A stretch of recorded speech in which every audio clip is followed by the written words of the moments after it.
Hi, this is Bruce Whipple, and welcome to the Business Acquisition Podcast.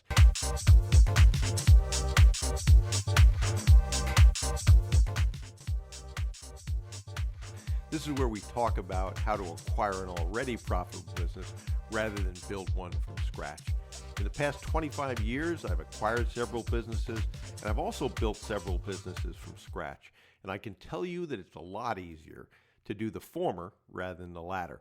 You may know me from my association with Dan Pena, who I've worked with and been partners with for more than 25 years.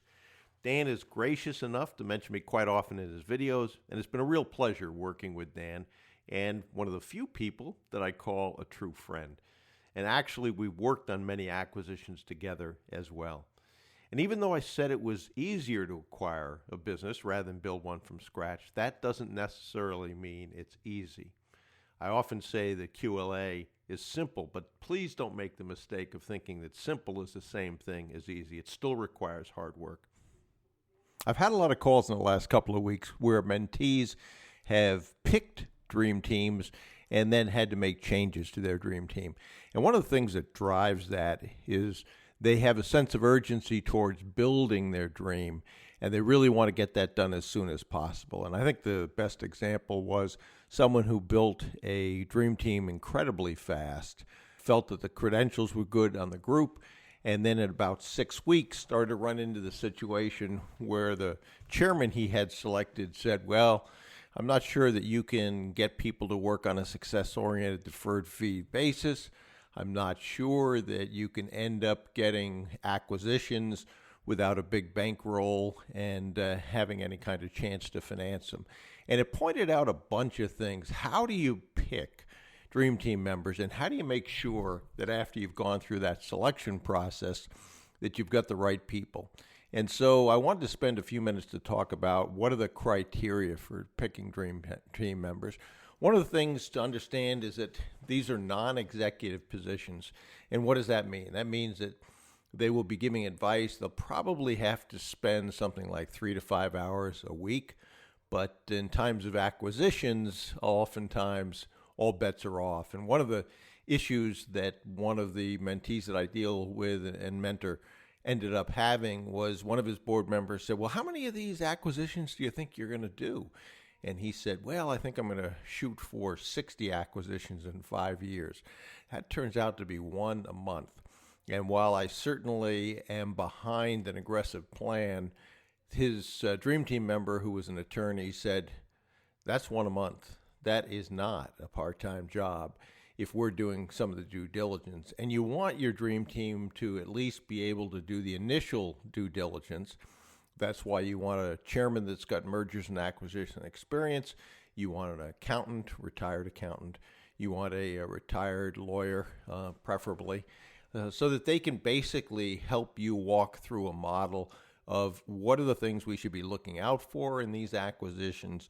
How do they stack up? Do we have a letter of intent on this acquisition so that when you bring this acquisition potential to your professionals, accountants and lawyers, that you have a pretty good chance that it's actually going to hold and that you're not going to ask your professionals to work on a deal that's going to crater, particularly since you're asking them to work on a success-oriented deferred fee basis.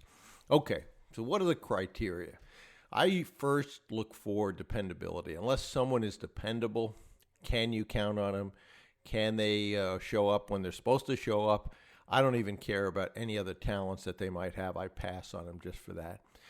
Probably the next one is a sense of urgency. There are times when you are going to desperately need to reach a dream team member. After all, they're there to provide counsel in the been there, done that role.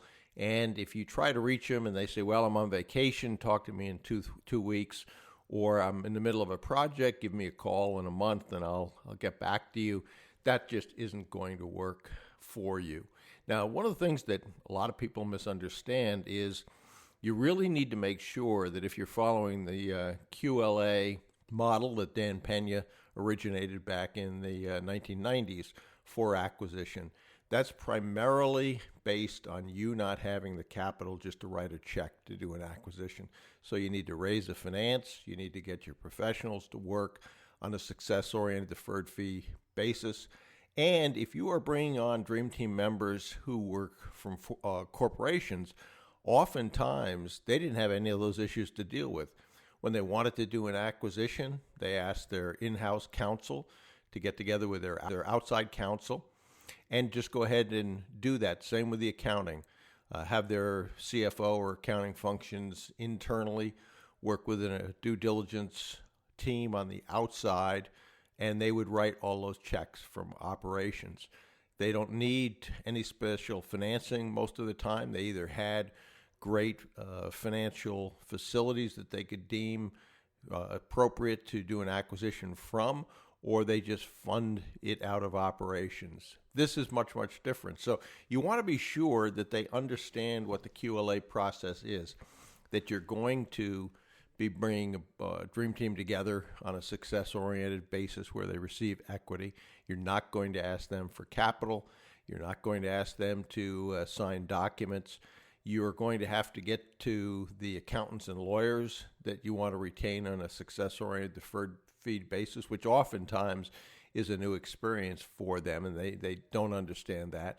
And then you're going to need to raise the finance. All of those things, although they've done maybe hundreds and maybe thousands of acquisitions, maybe they never went through that kind of a process. So I would highly encourage you to have a discussion up front with them about what the QLA process is, what the process is you're going to go through, so that you are sure they're on board. In the case of the mentee whose board chairman fell apart, it basically was exactly that. He didn't cover that up front. He later on, when they got down to much closer to acquisitions, he began to voice all his concerns, and that basically he wasn't on board with the process, wasn't a cheerleader for the mentee, and that just obviously didn't work. So what happened?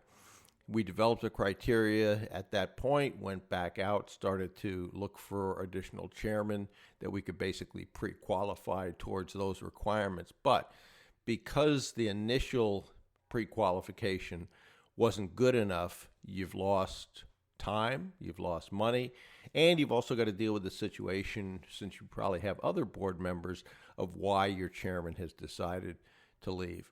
Now, the magic words you want to hear from a Dream Team member that you talk to is, if I can add value, I'm interested. Most of the time, they're not going to say, how much equity am I going to get? How much compensation am I going to get? They're going to be interested, if they're senior people, in what they can add in terms of value. And a lot of times that's because it's reasonably hard to find actual mentees that are worthy of their efforts. So when they find a person who's an entrepreneur going after something with a sense of urgency and is committed to getting it done, that is music to their ears oftentimes. So that's certainly, you want to go through that process with them.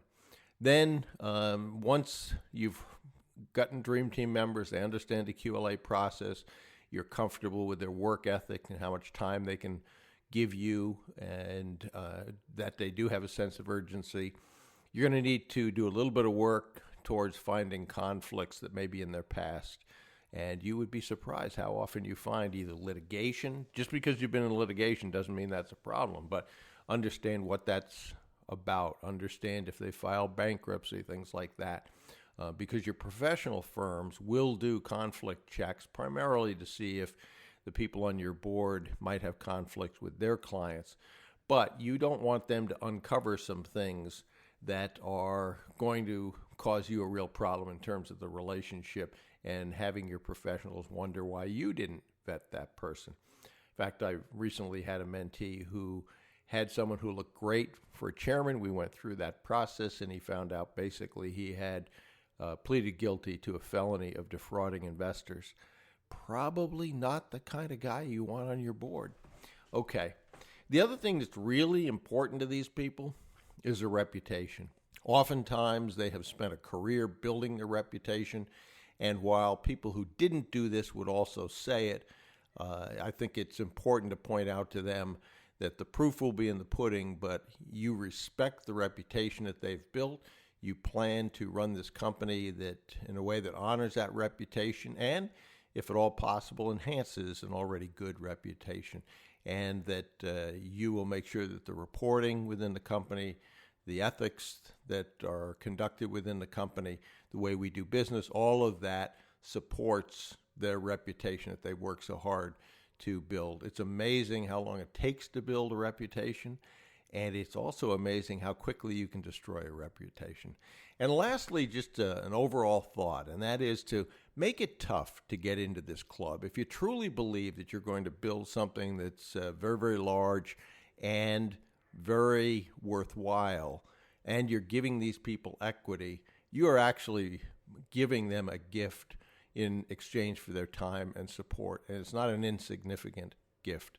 So I would think very hard about making it tough to get into the club of your board of directors. And if you approach it that way, if you deal with the issues up front that you may think might be an issue and just clear those with these prospects, you will put together a dream team that serves you well, gives you credibility, is incredibly impressive to your professionals and your financing sources. So it's time extremely well spent, and I think it's probably the most critical stage of the QLA process, when you don't have a track record to surround yourself with people who do, and the numerous benefits that you get from that.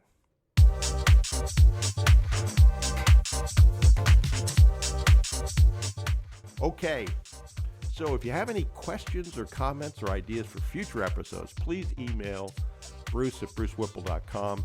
And if you're not already on our mailing list, head over to brucewhipple.com and sign up and grab any of the free reports. That'll put you on the mailing list. There is a lot of free information you can use to acquire already profitable businesses. This is Bruce Whipple. Thanks for listening to the Business Acquisition Podcast. And remember, you miss 100% of the opportunities you failed to take. And procrastination truly is the thief of time. So do something today, please. Your future self will be proud of you.